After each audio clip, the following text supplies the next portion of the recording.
फौज की वर्दी उतरेगी लेकिन सम्मान नहीं। 4 साल देश की सेवा करने के बाद जब एक अग्निवीर अपने घर लौटेगा तो उसके सामने सबसे बड़ा सवाल होगा, अब आगे क्या? क्या उसे नौकरी मिलेगी? क्या उसकी ट्रेनिंग और अनुभव का सही इस्तेमाल होगा? क्या देश की सेवा करने वाले इन युवाओं का भविष्य सुरक्षित होगा? इन सवालों के बीच उत्तराखंड सरकार ने एक बड़ा ऐलान किया है जो आने वाले सालों में हजारों युवाओं की जिंदगी को बदल सकता है। नमस्कार, आप देख रहे हैं रायशुमारी और मैं हूं आपके साथ ऋतु बिष्ट। आज बात उस फैसले की जिसे उत्तराखंड सरकार अग्निवीरों के भविष्य का एक सुरक्षा कवच बता रही है।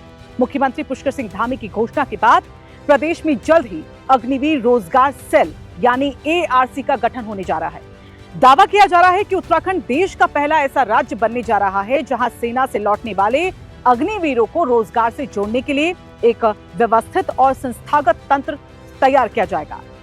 अब जरा सोचिए, एक युवा जो 17-18 साल की उम्र में सेना में जाता है, अगले 4 साल वो अनुशासन, नेतृत्व, तकनीकी दक्षता और राष्ट्र सेवा का प्रशिक्षण प्राप्त करता है। लेकिन जब सेवा पूरी होती है तब हर किसी को सेना में स्थायी नियुक्ति नहीं मिलती। अग्निपथ योजना के तहत करीब 25% अग्निवीरों को ही नियमित सैन्य सेवा में शामिल किया जाता है, जबकि 75% युवाओं को नया रास्ता तलाशना पड़ता है। और यही वो जगह है जहां उत्तराखंड सरकार का ये नया मॉडल महत्वपूर्ण बन सकता है। मुख्यमंत्री धामी की घोषणा के बाद इस सेल की रूपरेखा तैयार करने की जिम्मेदारी जो है वो उत्तराखंड के राज्य पूर्व सैनिक कल्याण सलाहकार परिषद के अध्यक्ष और यूथ फाउंडेशन के संस्थापक कर्नल अजय कोठियाल को सौंपी गई है। अब इस मामले पर कर्नल कोठियाल का कहना है कि अग्निवीर रोजगार सेल का मकसद जो है वो केवल नौकरी दिलाना नहीं होगा, बल्कि युवाओं की क्षमता, उनकी रुचि और उनके कौशल के मुताबिक उन्हें सही अवसरों से जोड़ना होगा। यानी ये सिर्फ एक रोजगार का कार्यालय नहीं होगा, बल्कि एक ऐसा प्लेटफॉर्म होगा जो अग्निवीरों को एक नई पहचान और नई दिशा देने का काम करेगा। सूत्रों के मुताबिक सेल के गठन की प्रक्रिया जो है अंतिम चरण में है और जल्द ही इसका शासनादेश जारी किया जा सकता है। अब सवाल है कि आखिर ये सेल काम कैसे करेगा? दरअसल सेना में बिताए गए 4 सालों के दौरान अग्निवीर कई तरह के कौशल सीखते हैं।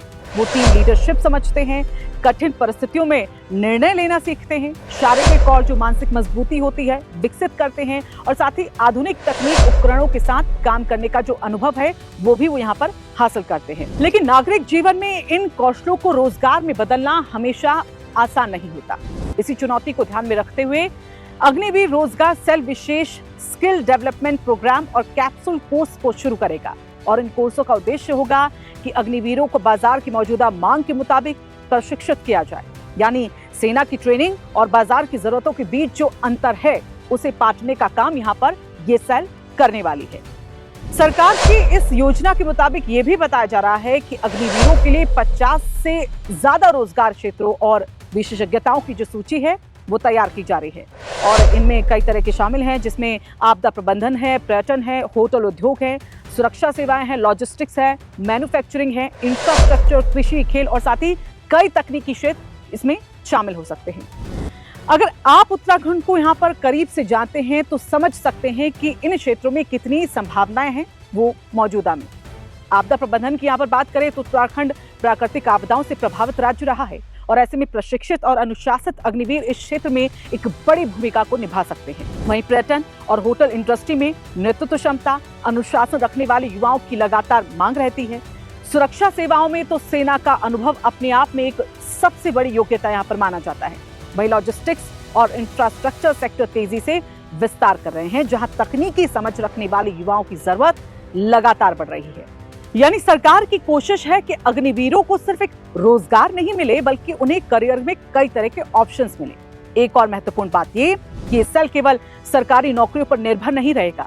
प्रदेश सरकार पहले ही अग्निवीरों के लिए विभिन्न सरकारी नौकरियों में 10% क्षैतिज आरक्षण की व्यवस्था को कर चुका है, लेकिन हर अग्निवीर सरकारी नौकरी हासिल कर पाए ये संभव नहीं है और इसलिए अब फोकस जो है वो निजी क्षेत्र और कॉर्पोरेट सेक्टर पर भी रहने वाला है। सरकार कॉर्पोरेट कंपनियों के साथ समन्वय स्थापित करने की तैयारी में है ताकि सेना से लौटने वाले युवाओं को सीधे रोजगार के मौके मिल पाए, अवसर मिल पाए। कर्नल अजय कोठियाल का कहना है कि विभिन्न उद्योगों और संस्थानों के साथ विस्तृत कार्य योजना तैयार की जा रही है ताकि अग्निवीरों को नौकरी ढूंढने के लिए बिल्कुल भी भटकना ना पड़े। सबसे दिलचस्प पहलू ये है कि प्रस्तावित अग्निवीर रोजगार सेल सीधे मुख्यमंत्री कार्यालय की निगरानी में काम करेगा और इसका मतलब क्या है कि अलग अलग विभागों, उद्योगों और संस्थानों के बीच एक समन्वय तेज होगा। रोजगार से जुड़ी जो समस्याएं हैं उनका समाधान भी इसमें जल्दी किया जा सकेगा। अब सरकार का यहाँ पर यह मानना है कि ये मॉडल केवल अग्निवीरों के लिए ही नहीं है, बल्कि भविष्य में पूर्व सैनिकों के पुनर्वास के लिए भी एक प्रभावी व्यवस्था साबित हो सकती है। अब यहाँ पर एक बड़ा सवाल जो है वो आपसे भी है कि क्या 4 साल तक देश की सेवा करने वाले युवाओं के लिए ऐसी जो व्यवस्था है वो जरूरी है? क्या अग्निवीरों के अनुभव को देश की अर्थव्यवस्था और विकास में बेहतर तरीके से उसको इस्तेमाल किया जाना चाहिए? और क्या उत्तराखंड का ये मॉडल दूसरे राज्यों के लिए भी एक मिसाल बन सकता है? इस पर अपनी राय अपनी कमेंट बॉक्स में जरूर दीजिएगा। फिलहाल इतना तय है कि अगर ये योजना जमीन पर प्रभावी तरीके से लागू होती है तो हजारों अग्निवीरों के लिए ये नई उम्मीद, नया आत्मविश्वास और नए भविष्य का रास्ता खोल सकती है। देश की सेवा करने वाले युवाओं को सम्मानजनक अवसर मिले, यही इस पहल की असली परीक्षा भी होगी और सबसे बड़ी सफलता भी। आप इस योजना को कितना प्रभावी मानते हैं कमेंट करके यहाँ पर जरूर बताइएगा। और अगर आपको वीडियो पसंद आया हो तो इसे लाइक जरूर करें, ज्यादा से ज्यादा इसे शेयर करें ताकि हर युवा और हर अग्निवीर तक ये जो जानकारी है पहुंचे। चैनल पर नए आए हैं तो इसे सब्सक्राइब करना बिल्कुल ना भूलें, क्योंकि हम आपके लिए उत्तराखंड से जुड़ी हर बड़ा मुद्दा और हर महत्वपूर्ण अपडेट सबसे पहले लेकर आते रहेंगे।